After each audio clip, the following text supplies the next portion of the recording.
Spring 1876, Pecos Valley, New Mexico Territory. The sky burned amber as dust from the cattle drive settled across the valley. Quinn Harrington adjusted his Stetson, surveying the restless herd with practiced eyes that belied his 25 years. His lean frame cast a long shadow as sunset approached, stubble just beginning to darken his square jaw after days on the trail. "We will lose daylight soon," he called to the cowhands. "Get these beeves settled for the night." The men nodded respectfully. Despite his youth, Quinn had earned their trust through 3 seasons of driving cattle north from Texas. His father's sudden passing last winter had thrust him into leading the Harrington Ranch operations earlier than anyone expected. The responsibility weighed on him like the storms that gathered over the distant mountains. Quinn dismounted his dun gelding and stretched his trail-worn muscles. He had learned early that the frontier forgave no weakness. Men who allowed themselves to grow soft or distracted inevitably lost everything. His father had taught him that lesson well. The only thing a man could truly count on was himself and the land he worked. "Ranchmen at your age should have a wife keeping the home fires burning," old Pete would occasionally remark when they made camp. Quinn always responded the same way: "The frontier is no place for starting families. Just distractions that get good men killed." He believed it too. He had witnessed too many widows and orphans left destitute after fathers or husbands met violent ends. The West demanded everything from a man: his strength, his focus, his very life. Love was a luxury that belonged in more civilized places, not in territories where survival itself required constant vigilance. As twilight deepened, a flicker of movement caught Quinn's attention near the creek that bordered their camp. His hand instinctively moved to the Colt revolver at his hip as he peered through the gathering darkness. A figure darted between the cottonwoods, too small for a cattle rustler. Quinn signaled to his trail boss to watch the herd, then moved silently toward the creek, drawing his pistol. What he found stopped him cold. A young woman crouched by the water, filling a dented tin cup. Her dress, once fine calico, hung torn and mud-stained around her slender frame. When she sensed his presence, she whirled, eyes wide with terror, sending the cup splashing into the creek. "I meant no harm," she gasped, backing away. "I will leave your water." Quinn holstered his weapon immediately. "Miss, these waters are free to all travelers. I did not mean to frighten you." In the fading light, he could see her more clearly now. She could not have been more than 20, with honey-blonde hair escaping a once neat bun. Despite the grime on her face and the condition of her dress, her delicate features and deep blue eyes struck something in him he had not felt before. "Are you traveling with others?" he asked, maintaining a respectful distance. She shook her head, wariness evident in every line of her body. "I am alone." Those 3 words carried such weight that Quinn felt them like physical blows. No woman traveled alone in these territories unless circumstances had turned desperate. "I am Quinn Harrington. My men and I are driving cattle north. We have food at our camp if you are hungry." She hesitated, clearly weighing her hunger against the danger of trusting strangers. "Olivia," she finally said, "Olivia Blackburn, and yes, I am hungry." Quinn nodded toward the campfire in the distance. "Come, you will be respected at my camp, Miss Blackburn." "You have my word." At the fire, Quinn introduced her simply as a traveler they had encountered. His men, rough but decent, offered her a tin plate of beans and salt pork without prying questions. As she ate, Quinn noticed the unnatural way she held her left arm and the bruising partially visible at her collar. "Where are you headed, Miss Blackburn?" he asked when she had finished eating. Olivia stared into the flames. "Away, north perhaps. I hear there are opportunities for women to work respectably in Colorado." "That is a long journey to make alone." "I have no choice," she replied, her voice hardening slightly. "And I prefer it that way. Depending on others has rarely ended well for me." Quinn recognized the sentiment all too well. It mirrored his own philosophy of self-reliance. As the night deepened, Quinn arranged for her to sleep in his tent while he took a bedroll near the fire. Before retiring, Olivia paused. "Why would you help a stranger, Mr. Harrington?" Quinn considered her question. "Even out here there remain some rules of common decency. Get some rest, Miss Blackburn. Morning comes early on cattle drives." That night Quinn stared at the stars, troubled by her presence.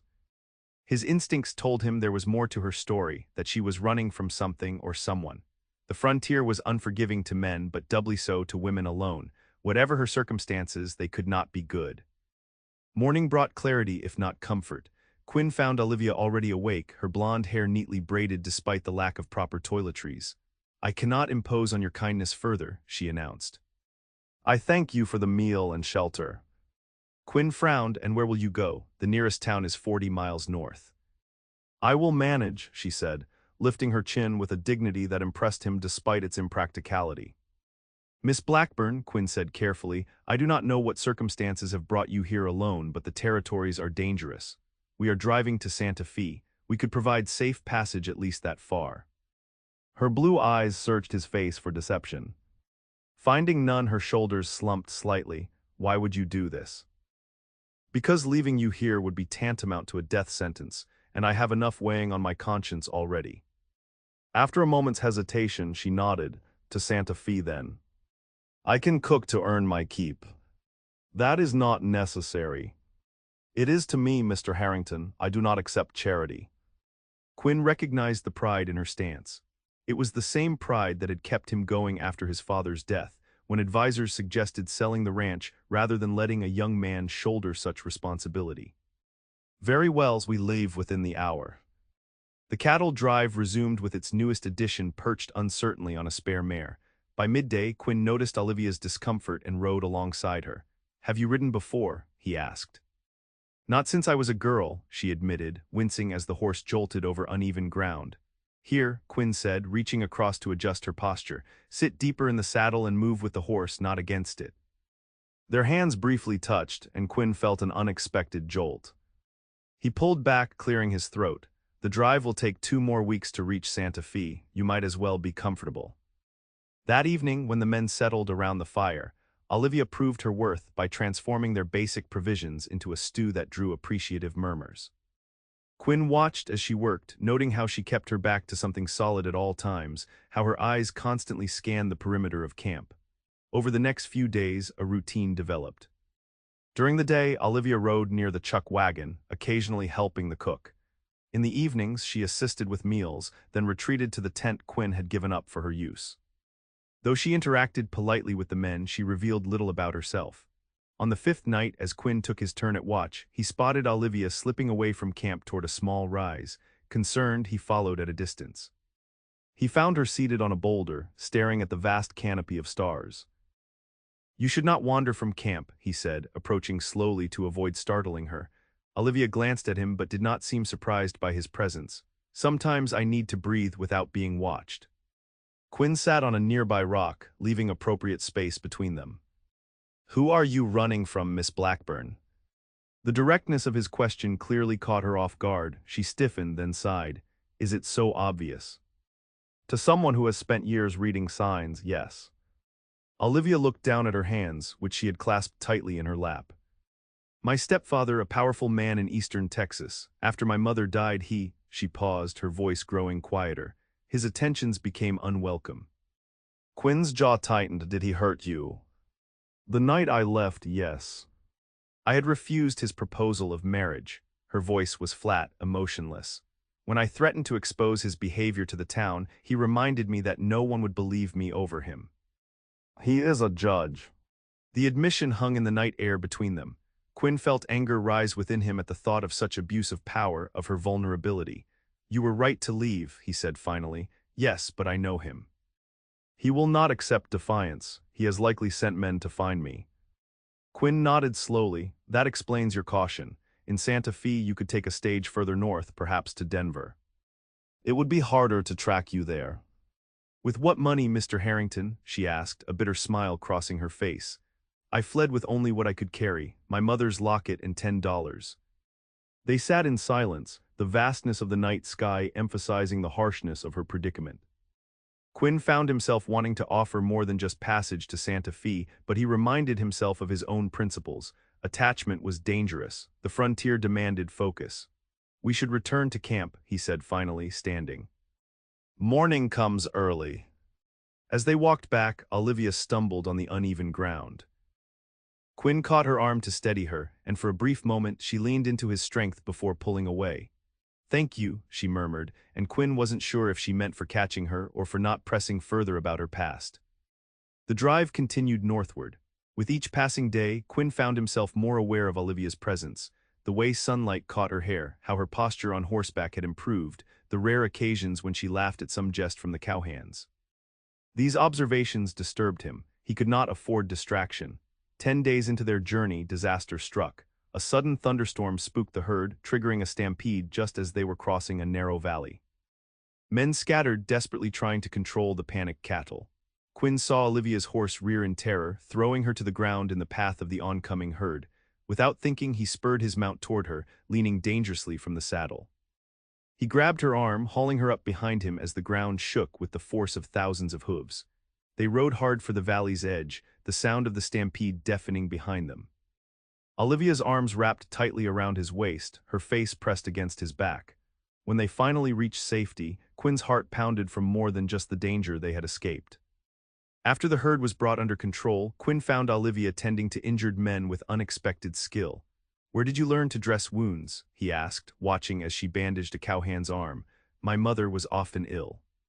"I cared for her," she replied, not looking up from her work. "You risked your life today for me. I would have done the same for anyone in the path of a stampede." "Perhaps," she said, finally meeting his eyes. "But I thank you nonetheless." That night Quinn could not sleep. The feeling of Olivia's arms around him lingered, as did the realization of how quickly she had become important to him. This was exactly what he had always avoided, connection that could lead to vulnerability. The next morning, he maintained a deliberate distance, focusing entirely on the drive. If Olivia noticed the change in his demeanor, she gave no sign. 3 days later, they encountered a small settlement where Quinn intended to replenish supplies. As they approached, Olivia grew visibly tense. "I will remain with the wagons," she said quietly when Quinn announced their stop. "Is something wrong?" She hesitated. "I prefer to avoid notice." Understanding dawned on Quinn. "You fear your stepfather's men might have spread word about you." She nodded, eyes downcast. "I will handle the trading," Quinn decided. "You stay with old Pete at camp." In the settlement's modest general store, Quinn overheard conversation that confirmed Olivia's fears. "Handsome reward for information about a young blonde woman," the storekeeper was telling another customer. "Judge from East Texas looking for his runaway stepdaughter, says she's unstable, dangerous even. Stole family heirlooms." Quinn kept his expression neutral as he completed his purchases, but internally his mind raced. The description could fit Olivia, but the characterization certainly did not match the composed, capable woman he had come to know. The fact that her stepfather was spreading such lies only reinforced her account of his character. Returning to camp, Quinn pulled Olivia aside. "Your stepfather has put out word about you. He claims you are unstable and stole from him." Fear flashed across her face. "He would say anything to bring me back under his control." "I believe you," Quinn said firmly, "but we should avoid settlements until Santa Fe. The fewer people who see you, the better." Relief softened her features. "You truly believe me over him, a man you have never met." "I have seen how you conduct yourself, Miss Blackburn. You are neither unstable nor a thief." Tears welled in her eyes, and she quickly wiped them away. "Few have ever taken my word over a man of standing." Something shifted between them in that moment, a foundation of trust laid through shared danger and mutual respect. As they continued north, Quinn found himself sharing more of his own story during their evening conversations. His father's unexpected death, the weight of responsibility that had fallen on him, his determination to prove himself capable of preserving the Harrington legacy. "You speak of your ranch with such passion," Olivia observed one evening as they sat slightly apart from the others. "Yet you spend months away driving cattle." "Cattle drives bring the money that keeps the ranch alive," Quinn explained. "This will be my last season, though. I have been training men to lead future drives so I can focus on building the operation at home." "Home," Olivia repeated softly. "That must be a comforting word for you." "It is just land and buildings," Quinn said, though even as he spoke he knew it was more. "What about you? Where was home before all this?" Olivia stared into the fire. "I have not had a true home since my father died when I was 12. My mother remarried quickly, too quickly. We moved to her new husband's house, but it never felt like mine. Now," she shrugged. "Now home is wherever I can find safety, I suppose." Her words stirred something protective in Quinn. The idea of Olivia wandering without purpose or security bothered him more than it should. "Everyone deserves a place to belong," he said. 2 days later, they encountered another danger. Quinn and Two Hands were scouting ahead when they spotted riders approaching from the north, hard men with the unmistakable look of hired guns. Quinn signaled for his men to fall back to warn the others. "Circle the wagons," he ordered upon returning to the main group. "Get Miss Blackburn out of sight." "What is it?" Olivia asked, her face pale. "6 riders heading this way." "They may be nothing, but I do not like their look." Quinn positioned his men strategically, weapons ready but not displayed aggressively. When the riders approached, their leader, a weather-beaten man with a scar across his cheek, surveyed the camp with calculating eyes. "Afternoon," he called. "Mind if we water our horses at your creek?" "Help yourselves," Quinn replied evenly, noting how the men's eyes searched the camp. "Driving north to Santa Fe?" the leader asked, dismounting. "That is right." "Seen anything interesting on the trail? We are looking for a young woman. Blonde, pretty, judge's daughter who is not right in the head, ran off a few weeks back." Quinn maintained a neutral expression. "Cannot say that we have. Not many women traveling these parts alone." The scarred man studied him for a moment. "Mind if we look around your camp? Judge is offering $500 for information leading to her recovery." "I mind very much," Quinn said, his hand resting casually near his pistol. "My men value their privacy, and we are on a schedule." Tension crackled between them. The other riders had spread out slightly, not overtly threatening, but positioning themselves advantageously. "Seems mighty unneighborly," the leader remarked. "Makes a man wonder what you might be hiding." Quinn stepped forward, his voice dropping. "We are hiding nothing but our desire to avoid trouble. You and your men are welcome to water your horses and move on. That is the extent of our hospitality."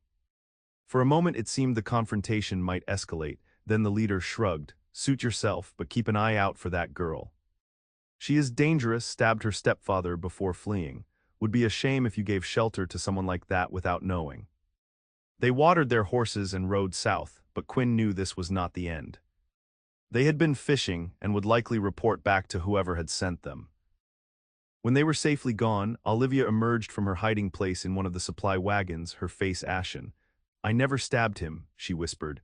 "He fell against his desk when I pushed him away. The injury was minor." "They are trying to justify using force when they find you," Quinn said grimly. "We need to move faster." That night, Quinn made a decision that went against every principle he had lived by since taking over the ranch. He approached Olivia as she sat alone by the fire. "I have been thinking," he said, settling beside her. "Santa Fe may not be far enough. If your stepfather has men this far west, his reach is considerable." "I know," she replied, her voice hollow. "Perhaps I should separate from your group. I am bringing danger to your men and your cattle." "That is not what I am suggesting," Quinn said firmly. "My ranch is south of Santa Fe in a remote valley. Few outsiders visit. You could stay there until it is safe for you to continue north." Olivia looked up at him, surprised. "You would offer your home to a stranger, one being hunted." "You are not a stranger anymore," Quinn said quietly. "And I believe your account of what happened. No one deserves to be pursued for protecting themselves." "Why would you take such a risk?" Quinn considered his answer carefully. "Because it is the right thing to do, and because I have come to respect you, Miss Blackburn, your courage, your resilience." Something unspoken passed between them, a current of feeling neither was prepared to acknowledge. "Thank you," she finally said. "I accept your offer. But only until I can find a more permanent situation." The decision made, Quinn adjusted their route to head directly for Harrington Ranch, rather than continuing to Santa Fe. He sent his foreman ahead with 2 men to deliver the cattle to their buyer, while he and 3 trusted hands would escort Olivia home. The detour added tension to their journey. Quinn found himself constantly scanning horizons, suspicious of every distant rider. The responsibility of protecting Olivia weighed on him, yet he could not bring himself to regret his offer. 5 days later, they crested a rise that overlooked Harrington Ranch. The main house stood solid against the backdrop of mountains, with corrals, a barn, and bunkhouse arranged nearby. It wasn't grand, but it was substantial, the product of his father's 20 years of labor and Quinn's own determination to build on that legacy. "It is beautiful," Olivia said softly, taking in the vista. "It is home," Quinn replied, feeling a strange pride in sharing this view with her. "Come, Mrs. Ramirez, our housekeeper, will have dinner waiting."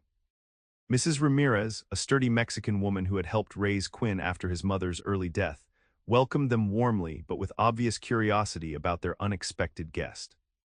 Quinn introduced Olivia as a friend in need of temporary sanctuary, offering no further explanation. That evening, after Olivia had been shown to a guest room and provided with fresh clothing from a trunk of his late mother's things, Quinn sat in his father's study, contemplating the change in circumstances. For years, he had focused solely on making the ranch successful, believing that personal attachments would only distract him from that goal. Yet here he was, harboring a fugitive woman and feeling more alive than he had in years. The next morning, he found Olivia in the kitchen, already helping Mrs. Ramirez prepare breakfast. She wore one of his mother's simpler dresses, altered hastily to fit her slighter frame. Her blonde hair hung in a single braid down her back, and color had returned to her cheeks overnight. "Good morning, Mr. Harrington," she greeted him with a small smile. "I hope you do not mind my making myself useful." "Not at all," he replied, struck by how natural she looked in his home. "But you are a guest, there is no need to work." "Idle hands invite the devil," Mrs. Ramirez interjected with a knowing glance between them. "The señorita asked to help." "Then I will not interfere," Quinn said, accepting a cup of coffee. Over the following days, Olivia gradually integrated herself into the rhythm of ranch life. She proved adept at household management, gardening, and even basic veterinary care when one of the horses developed an infected cut. Her presence brought a warmth to the house that had been absent since Quinn's mother passed 15 years earlier. Quinn found himself creating excuses to be near the main house rather than out with the cattle or checking fence lines. He began taking his midday meal at home instead of in the fields, and lingered over coffee in the evenings, drawn into conversations with Olivia about books, her childhood in Louisiana, his dreams for the ranch's future.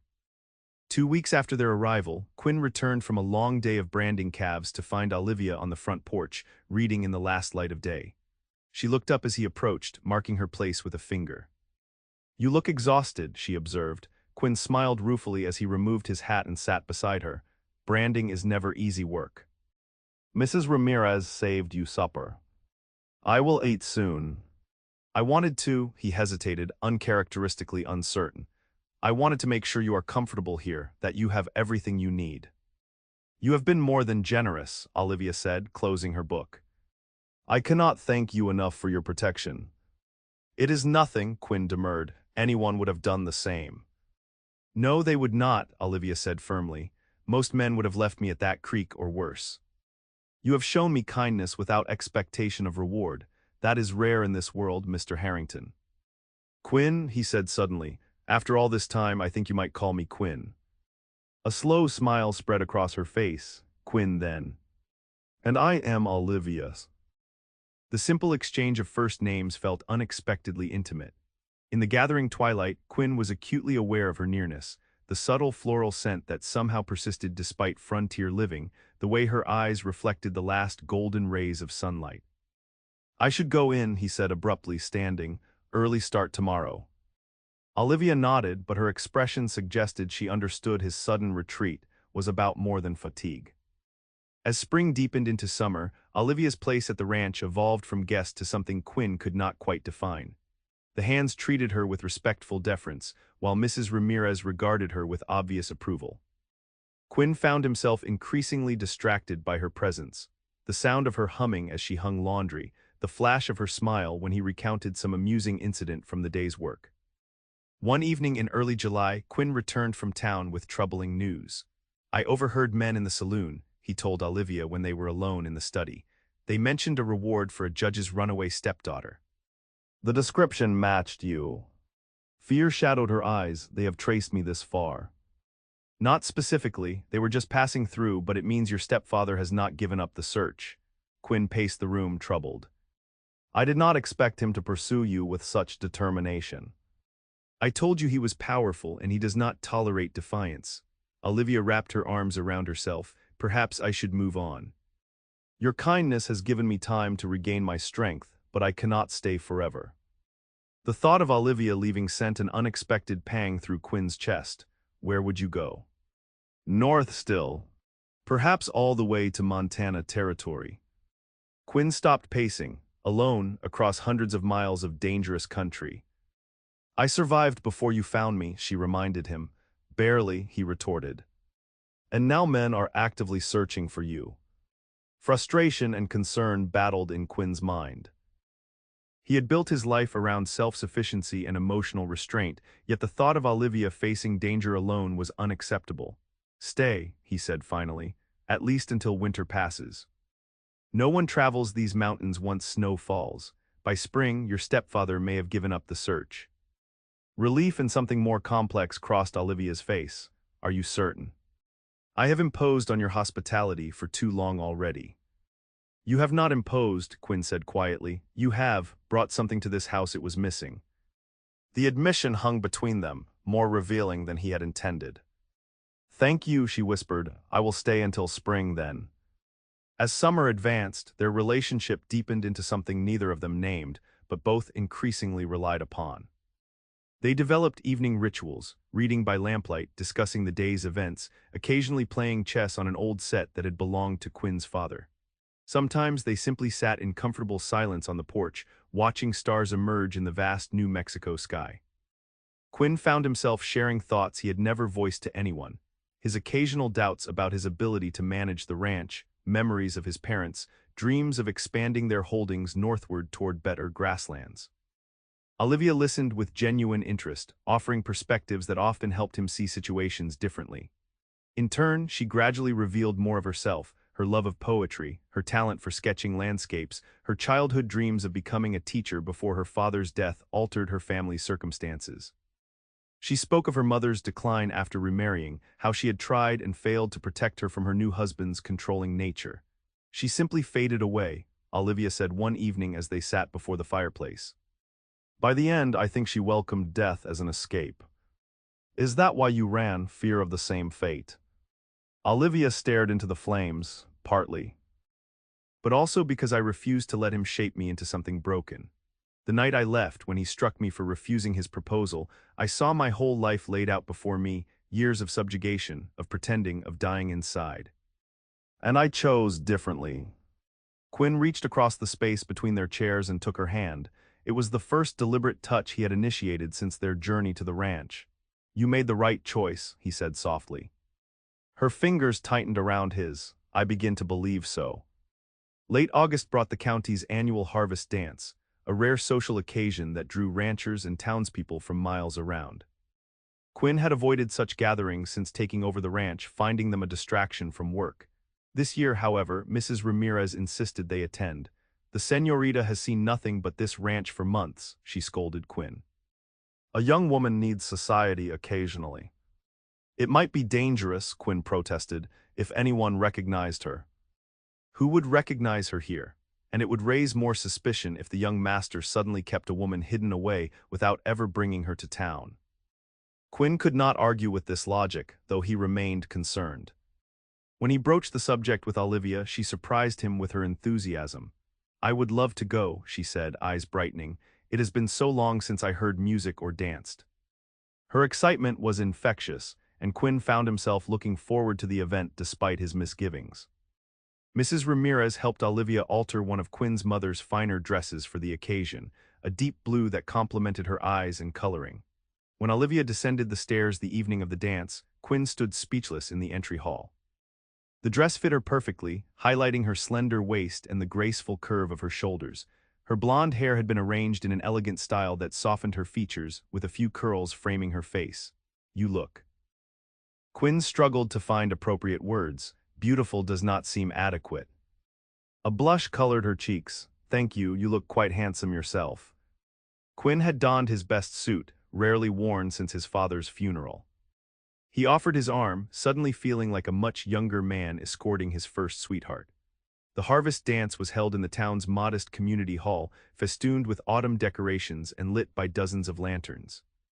A small band played lively tunes as couples circled the floor. Quinn introduced Olivia simply as Miss Blackburn, a family friend from Louisiana, offering no further explanation for her presence. Throughout the evening, Quinn noticed the appreciative glances Olivia received from unattached men. The attention made him unaccountably tense.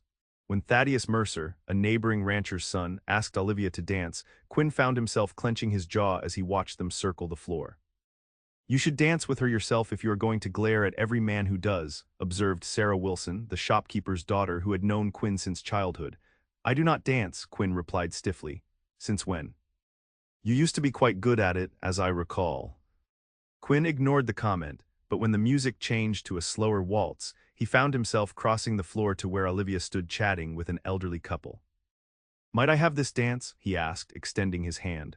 Surprise and pleasure lit her face as she accepted. As they moved into the gentle rhythm of the waltz, Quinn became acutely aware of her nearness, the warmth of her hand in his, the light pressure of his other hand at her waist, the faint scent of lavender that surrounded her. I thought you did not dance, she said, looking up at him with a slight smile. I make exceptions on occasion. They moved together with unexpected grace, as if they had danced 100 times before. Quinn found himself reluctant for the music to end, for it would mean releasing her from his arms.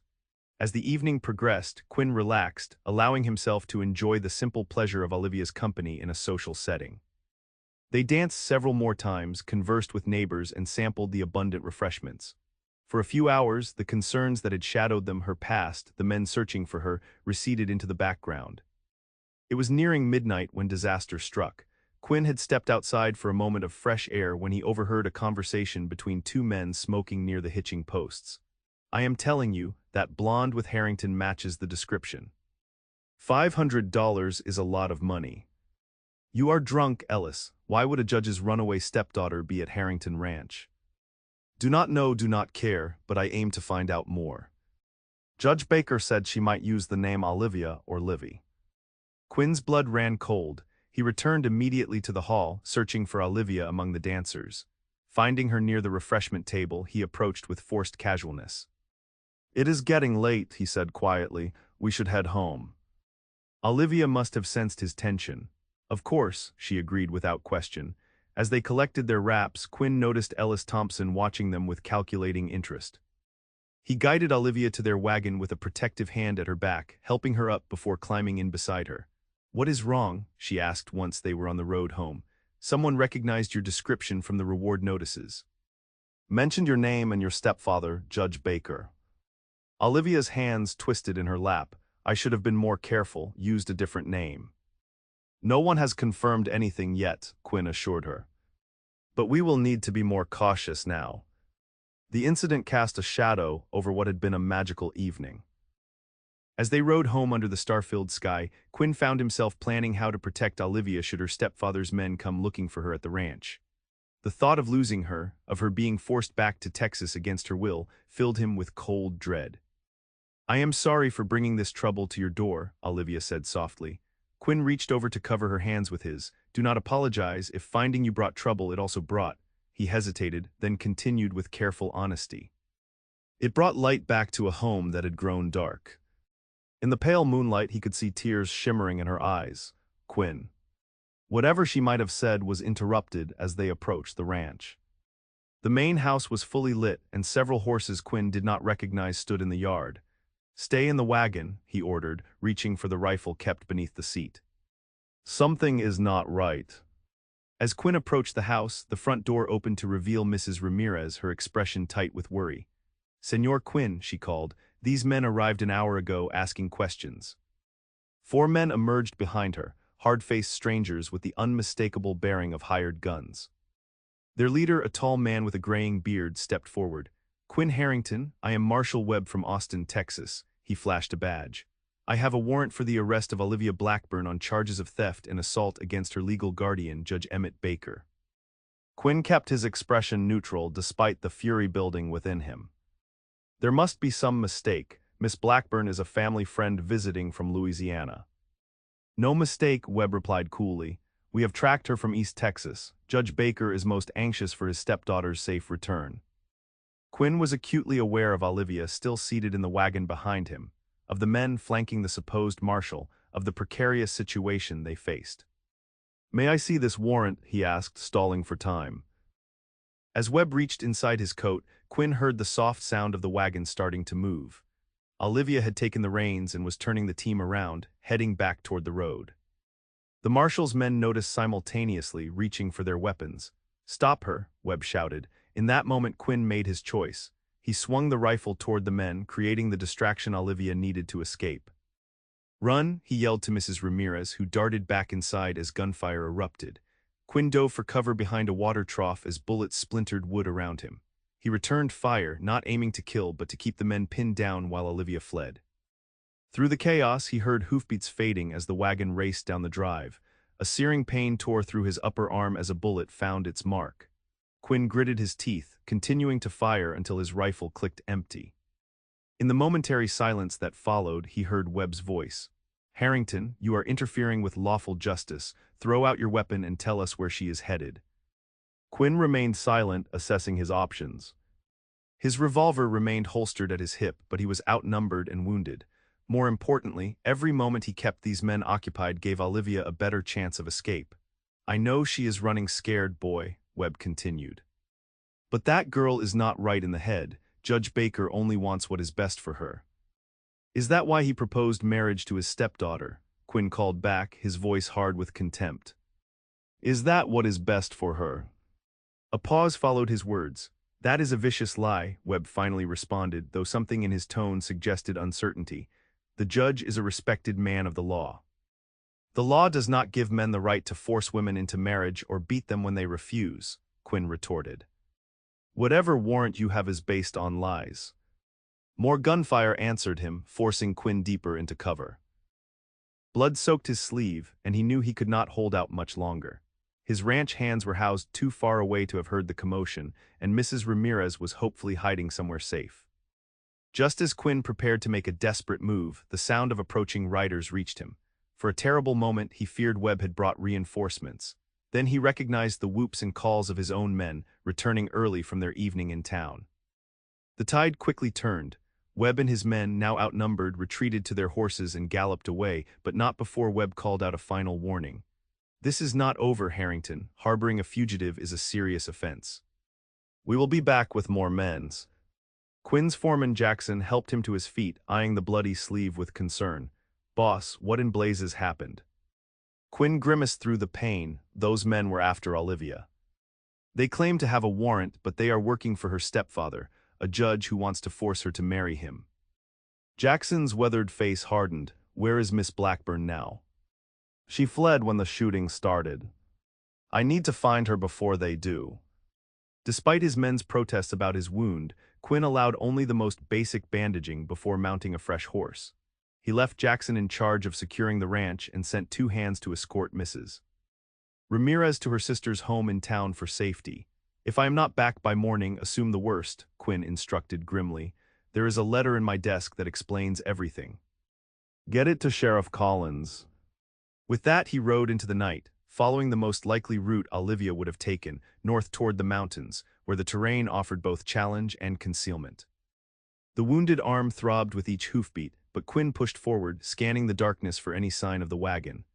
After an hour's hard riding, he spotted it abandoned beside a creek, the horses gone. Dismounting painfully, he examined the area by moonlight, finding small footprints leading away from the creek into the foothills. "Olivia," he called, his voice echoing across the silent landscape. Only night sounds answered him. Quinn remounted and continued following the trail, which grew increasingly difficult to discern in the rocky terrain. His vision blurred occasionally from pain and blood loss, but determination drove him forward. Near dawn, as the eastern sky began to lighten, Quinn spotted a flicker of movement in a stand of pines halfway up a steep slope. Drawing his revolver, he approached cautiously, then relaxed when he recognized Olivia's slender figure huddled against a tree trunk. "Olivia," he called softly, "it is Quinn." She whirled, a small derringer clutched in her trembling hand. When she recognized him, the weapon dropped to her side. "Quinn, you are hurt," she gasped, rushing forward as he dismounted awkwardly. "It is nothing serious," he assured her, though his pallor and the blood-soaked bandage told a different story. "Are you all right? Were you followed?" "I do not think so. I released the horses and came up here to hide." Olivia's hands fluttered over his wounded arm. "This needs proper attention. You have lost too much blood." Quinn leaned against his horse, suddenly lightheaded. "We cannot return to the ranch yet. Webb and his men will be watching it." "There is an old line shack about 2 miles north," Olivia said. "I remember you pointing it out on our rides." Quinn nodded, impressed by her presence of mind despite the night's terrors. "Can you ride?" "Yes, but you cannot. Let me help you." With considerable effort, they managed to get Quinn back on his horse, with Olivia mounted behind him to keep him steady. As they rode slowly toward the line shack, Quinn found himself fighting to remain conscious, anchored only by the warmth of Olivia's arms around his waist and her soft encouragements in his ear. The line shack was primitive but defensible, a single room with a stone fireplace, rough-hewn furniture, and small windows that could be barred from inside. Supplies were basic but adequate: dry goods, firewood, medical necessities. Quinn's father had insisted every outbuilding be stocked for emergencies, a policy Quinn had maintained. Olivia helped Quinn to the narrow cot, then quickly built a fire and heated water. With gentle efficiency, she removed his blood-stiffened shirt and examined the wound. "The bullet went through cleanly," she reported, relief evident in her voice, "but it needs cleaning and proper bandaging." Quinn watched through pain-hazed eyes as she gathered supplies. "Where did you learn about bullet wounds?" A shadow crossed her face. "My stepfather's temper was not reserved only for me. One of our ranch hands crossed him once."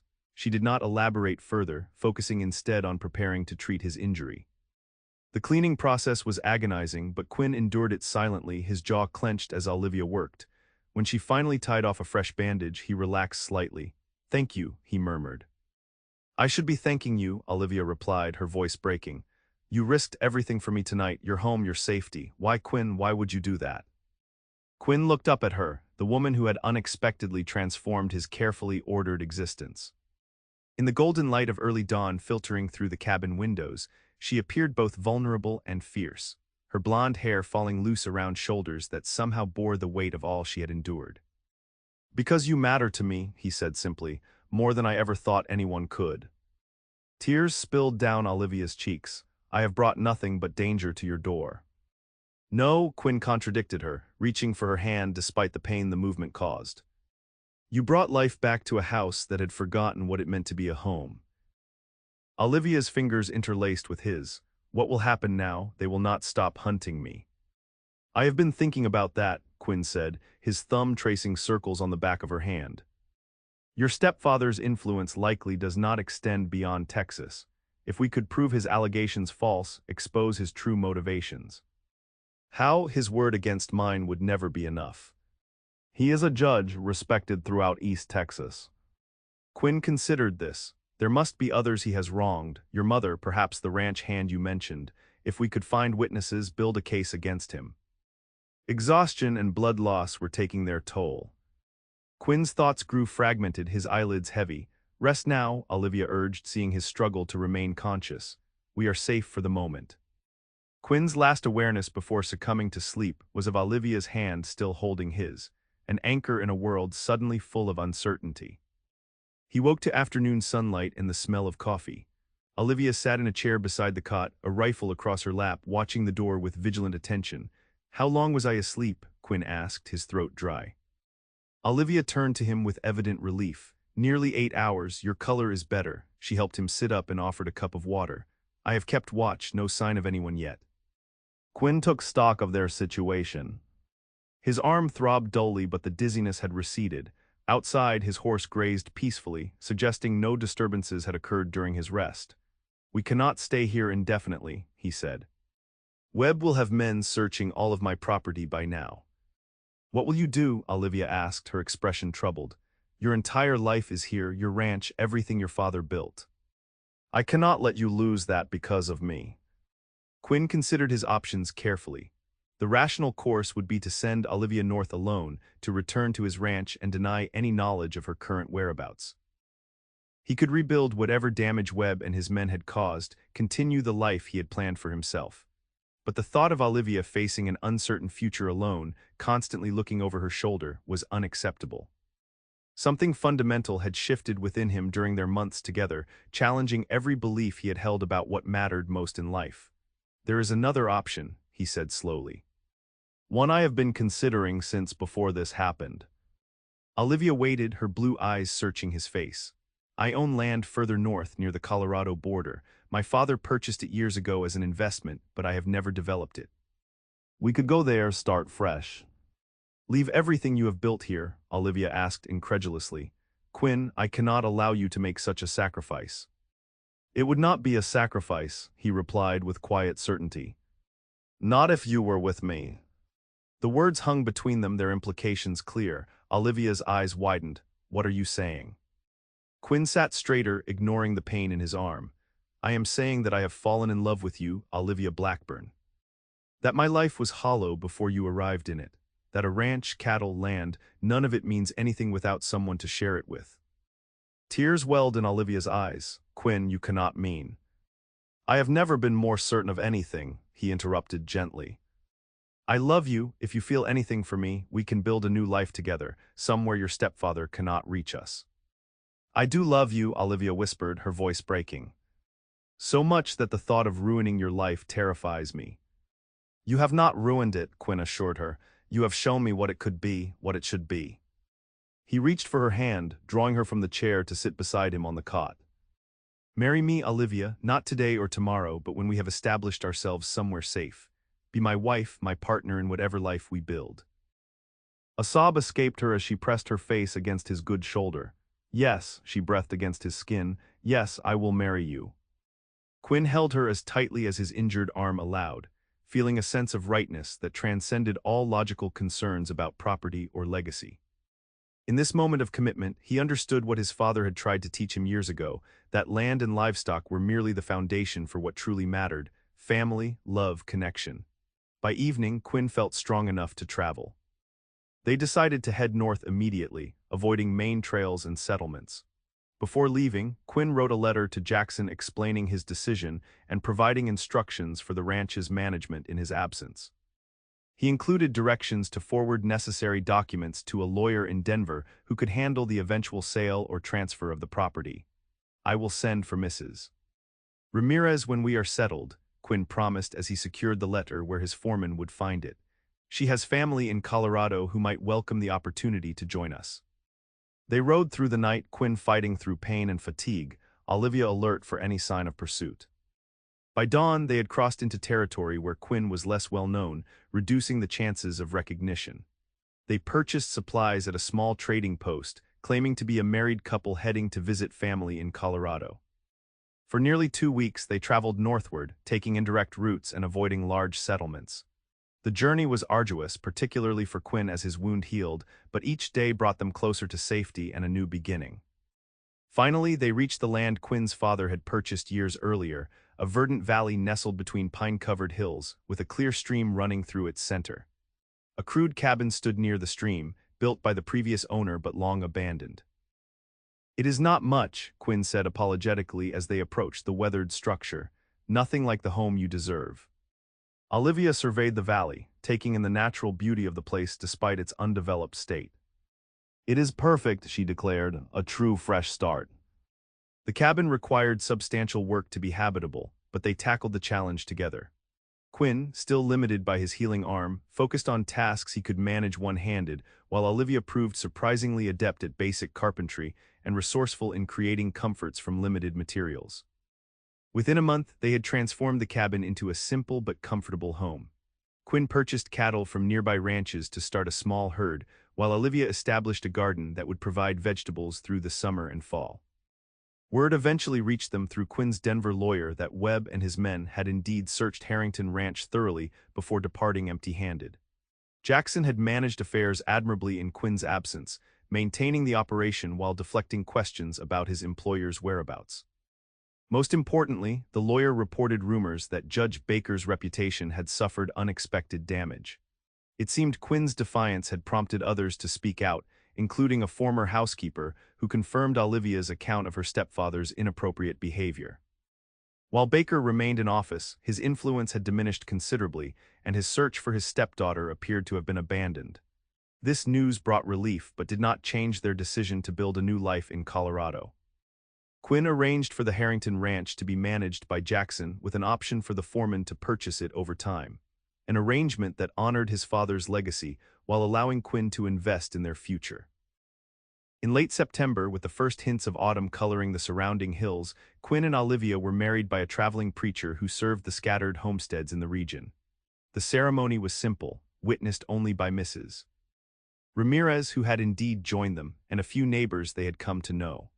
Olivia wore a dress of cream-colored silk that Mrs. Ramirez had somehow procured from Denver, with wildflowers in her hair. Quinn, watching her approach him against the backdrop of their valley, felt a sense of completion he had never imagined possible. "I take you as my husband," Olivia said when it came time for their vows, her voice steady and full of certainty. "To build with you a home of love and respect, to stand beside you through whatever life brings, until death parts us." Quinn's response came from the depths of a heart transformed by her love. "I take you as my wife, grateful beyond words for the day you came into my life. I promise to cherish you, protect you, and walk beside you as your equal partner in all things until my last breath." Their first winter together brought challenges: heavy snows, isolation, the constant work of establishing a viable ranch, but also a deepening of the bond between them. Evenings were spent planning for spring, reading aloud by firelight, or simply enjoying the quiet intimacy of their shared life. By the following summer, their hard work had begun to show results. The small herd had grown, the cabin had been expanded to include a proper bedroom and larger kitchen, and Olivia's garden produced abundantly. They had established friendly relationships with neighboring homesteaders, creating a sense of community that neither had expected to find so quickly. One warm evening in July, as they sat on the porch watching twilight settle over their valley, Olivia took Quinn's hand and placed it gently over her abdomen. "We will need to add another room by winter," she said softly. "For the baby." Quinn stared at her in wonderstruck silence before gathering her into his arms, joy overwhelming him. The family he had never imagined wanting, never believed he deserved, was becoming reality in this peaceful valley. "Are you happy?" he asked later that night as they lay together, his hand protectively covering the place where new life grew. Olivia turned to face him in the darkness. "Happier than I ever believed possible," she answered truthfully. "You gave me more than shelter, Quinn. You gave me a home, a place to belong." "No," he corrected gently. "We built it together, this home, this life, and now this family." As autumn painted the valley in gold and crimson, news arrived from Texas through Quinn's lawyer. Judge Baker had finally been removed from the bench following multiple accusations of impropriety and abuse of power. The man who had cast such a long shadow over Olivia's life would never again wield authority over others. When their daughter was born on a snowy December morning, they named her Hope, a testament to what had brought them through darkness into this life they had created together. Standing by the window of their cabin, Quinn held his newborn daughter while watching Olivia sleep peacefully. The profound love he felt for both of them filled every corner of his being, erasing the last vestiges of the solitary man who had once believed that the frontier was no place for attachment. "Your mama taught me something important," he whispered to the tiny bundle in his arms. "That true strength comes not from standing alone, but from building something worth protecting. From creating a family where before there was only emptiness." Outside, snow continued to fall, blanketing their valley in pristine white. Inside, the warmth of the home they had built together held winter at bay, a physical manifestation of the love that had transformed two lonely souls into a family. Quinn Harrington had once helped an outcast girl find shelter, never imagining he was actually building the home his heart had always needed.